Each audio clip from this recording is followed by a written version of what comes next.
Pemirsa, masyarakat Kecamatan Kuta Baru, Aceh Besar memiliki tradisi turun-temurun di bulan suci Ramadan. Mereka bergotong royong membuat makanan berbuka untuk dinikmati bersama. Ibu pedah itulah namanya, bubur bercita rasa rempah-rempah. Ibu pedah merupakan menu khas berbuka puasa khususnya di kawasan Aceh Besar. Adapun bahan dasar makanan ini merupakan racikan dan gabungan dari 44 rempah-rempah yang dipetik di hutan belantara. Menu khas berbuka puasa khas Aceh Besar ini juga jarang terlihat dijual di tempat yang menjual menu berbuka.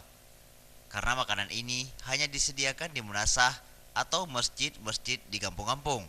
Bahan utama masakan bubur pedas yaitu beras, di mana komposisi bumbunya ditumbuk bersama kunyit dan lada. Sebagian lagi dimasukkan begitu saja ke masakan. Makanan tersebut terbilang unik karena diolah dari 44 macam jenis tanaman dan dedaunan yang diperoleh dari hutan. Seperti lada, kunyit, lengkuas, bawang putih, kelapa parut, daun dan biji cengkeh, serta sejumlah aneka rempah-rempah lainnya.